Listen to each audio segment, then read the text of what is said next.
Joint होऊ शकतं. जरुरी नाहीये की आपण नाशिकमध्ये राहतो म्हणून नाशिकमधलेच लोक जॉईन होतील, तर आपल्याकडे बाहेर देशातले सुद्धा लोक जॉईन होतात मित्रांनो. या मुंबई, पुणा, कुठूनही तुम्ही करू शकता. ते करण्यासाठी लागतं ते सातत्य आणि त्यांच्यापर्यंत पोचणं. आपण त्यांच्यापर्यंत पोचलो, आपण त्यांच्यापर्यंत माहिती देतो, तेव्हा लोक कॉलवरती जॉईन होतात. आणि तुमची जी भावना आहे लोकांना निरोगी ठेवण्याची, नक्कीच हे मिशन प्रत्येकाने हातात घ्या.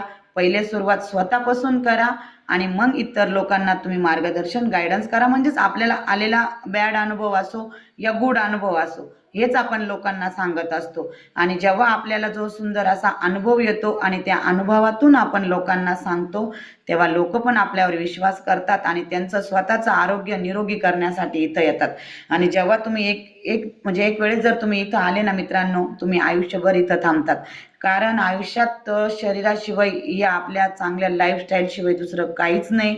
नाही तर तुम्ही किती लाखो रुपयाचे कपडे घाला, लाखो रुपयाचं सोनं घाला आणि चांगल्या करोड रुपयाच्या बंगल्यात राहा, लाखो रुपयाच्या गाडीत फिरा, पण त्या गाडीत फिरण्यासाठी, त्या बंगल्यात राहण्यासाठी जर तुमचं शरीर योग्य नसेल, ते शरीर जर चांगलं फिट अँड फाईन नसेल, तर त्या गोष्टीचा आनंद तुम्हाला घेता येणार नाही. आज तुम्ही करोड रुपयाची गाडी घेतली आणि गाडीत जर तुम्हाला बसताच आलं नाही, तर ती गाडी काहीच कामाची नाही. पण ते बसण्यापेक्षा त्या गोष्टीचा आनंद घेता आला नाही तरी उपयोग नाही. जसे तुम्ही भगवान बाबांना बघितलंय, 70-75 वय, तरी त्या व्यक्तीची एनर्जी किती आहे. आणि आज आपण 35-40 वर्षाचे लोक बघतो तर त्यांचा एक पाय उचलत नाही. तर मित्रांनो, हे वजनाचं जे ओझं आहे ना, ज्या दिवशी खाली होतं ना, त्या दिवशी ऑटोमॅटिक शरीराला एक चालना मिळते. ऑटोमॅटिक शरीर आपलं ऊर्जादायक होतं, एनर्जेटिक होतं. पण त्याच्यासाठी तुम्हाला घ्यावा लागणार आहे तो स्वतःचा कॉन्फिडन्स, करण्याची जिद्द. आणि मी करेनच आणि मी करूनच दाखवणार, हे तुमचे बोल असले पाहिजे. नाहीतर करू ना, होईलच, मी करूलच, पण आज मला उठलोच नाही, आज माझ्याकडून डाएट झालं नाही, आज मी गावालाच होते आणि आज माझं बाळच रडत होतं, हे कारण नका देऊ. प्रत्येकाला काही ना काही कारण असतंच मित्रांनो. पण त्या कारणातून, त्या संघर्षातून जो व्यक्ती पार करतो त्या गोष्टी, तो व्यक्ती सक्सेस होतो. आणि इथं आपण प्रत्येकजण सक्सेस बनण्यासाठी आलेलो आहे.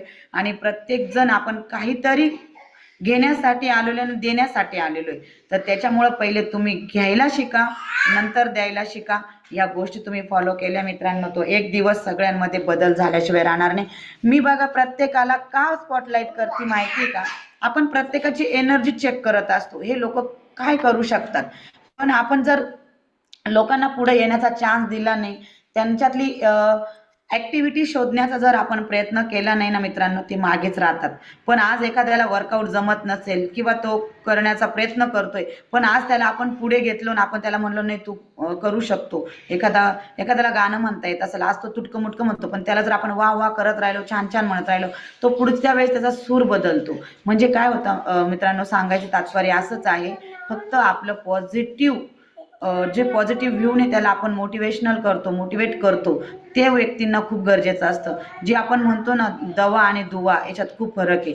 एखाद्या व्यक्तीला तुम्ही भेटायला जातात आणि त्याला खूप नारळ पाणी घेऊन जातात, फळं घेऊन जातात, पण त्याच्याशी तुम्ही बोलताना तुरड बोलतात, त्याला पाहिजे तसं त्याची ती वागणूक देत नाही, तर त्या व्यक्तीला कधीच आपला असर होत नाही. पण तुम्ही खाली हात जा त्याच्यापर्यंत आणि त्याला उभारी द्या, तू याच्यातून उठू शकतो, तू खूप स्ट्रॉंग आहे आणि तू असं कधी राहू शकत नाही. आणि होतं रे, चालतं जीवनामध्ये, थोड्याफार गोष्टी येत राहतात, दुःख संकट कोणाला नाही, पण तुझ्यात खूप स्ट्रॉंग इम्युनिटी पॉवर आहे आणि तू छान पद्धतीने उद्याच तू घरी येऊ शकतो बघ, तुला खूप चांगलं वाटू शकतं. या तुम्ही चांगल्या चांगल्या गोष्टी त्याला शेअर करा, त्याच्याशी बोला, तर त्याला तुमच्या नारळ पाण्याची गरज नाही, तुमच्या फळांची गरज नाही, तो उभा राहू शकतो मित्रांनो. तर त्याच्यासाठी मोटिवेशनल होणं गरजेचं आहे. आणि स्वतःला एक आरसा समजा. जसं आरशासमोर आपण उभं राहतो आणि आपली प्रतिबिंब आपल्याला त्या आरशात जशी दिसती ना मित्रांनो, तसं आपण स्वतः एक आरसा आहे. आपण जितकं ऍक्टिव्ह राहू, जितकं छान राहू, तितकं समोरचे लोक आपल्याला फॉलो करत असताना, आपण जितकं मरगळेल राहू, जितकं असं दलिंद्रेसारखं राहू ना, तसेच लोक आपल्याकडे बघतात आणि त्यांना सुद्धा तसंच फील होतं.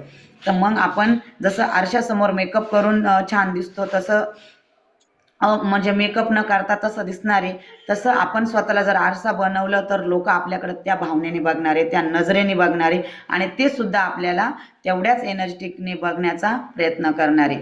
तर खरंच आज सगळ्यांशी बोलून आणि सगळ्यांनी वर्कआउट पण सुंदर पद्धतीने गाईड केलं आणि प्रत्येकात एक एक दिवस खूप असा बदल होणार आहे मित्रांनो. तर प्रयत्न करा, प्रयत्न अंगी फळ असतं, केल्याने म्हणजे म्हणतो ना आपण, दिल्यानेच ज्ञान दिल्याने ज्ञान वाढते. त्या पद्धतीत तुम्ही जर प्रत्येकापर्यंत पोहोचले, प्रत्येकाला मोटिवेट केले, तर नक्कीच आपला एक दिवस हा कॉल खूप लांबपर्यंत जाणार आहे आणि खूप मोठा होणार आहे मित्रांनो. फक्त चांगलं करण्याची भावना ठेवा आणि सकाळचा हा 1 तास आहे ना, हा विसरू नका कोणी. किती आळस येऊ द्या, मला स्वतःलाही आळस यायचा, मला पण वाटायचं का नाही नाही मी आता झोपली पाहिजे, पण एक करण्याची जिम्मेदारी आपल्यावर पडते ना मित्रांनो, तेव्हा आपण नक्कीच सक्सेसफुल होतो. आणि तुमची एक जिम्मेदारी आहे, सकाळी उठणं म्हणजे तुमची जिम्मेदारी आहे. ती जिम्मेदारी कसली माहिती का तुम्हाला? तुमच्या घरच्यांची नाही, तुमच्या स्वतःची जिम्मेदारी, तुमच्या स्वतःच्या शरीराला घडवण्याची जिम्मेदारी. मी आज उठलो तर माझं शरीर चांगलं बनणार आहे, मी आज हे खाल्लं तर माझं शरीर निरोगी राहणार आहे, म्हणजे ही एक जिम्मेदारी. पहिली जिम्मेदारी तुमची स्वतःची घ्यायला शिका. नाही बदल झाला तर मला विचारा मित्रांनो. चला, आजचं सेशन इथपर्यंतच होतं. उद्या आपण पुन्हा एनर्जेटिक याच्याने 5:20 सगळे रेडी राहणारच आहोत. आपण एक सुंदर असं सॉन्ग लावूया आणि प्रत्येकाने त्या सॉन्गचा आनंद घ्यायचा आहे आणि प्रत्येकाने त्या सॉन्गच्याच त्याच्यावरती प्रत्येकाने डान्स करायचा आहे. बसून कोणी राहायचं नाहीये. स्वतःच्या शरीराला एनर्जेटिक बनवायचं असेल तर गाणे ऐकले पाहिजे, स्वतःच्या शरीराला थोडं नाचवलं पाहिजे मित्रांनो. प्रिया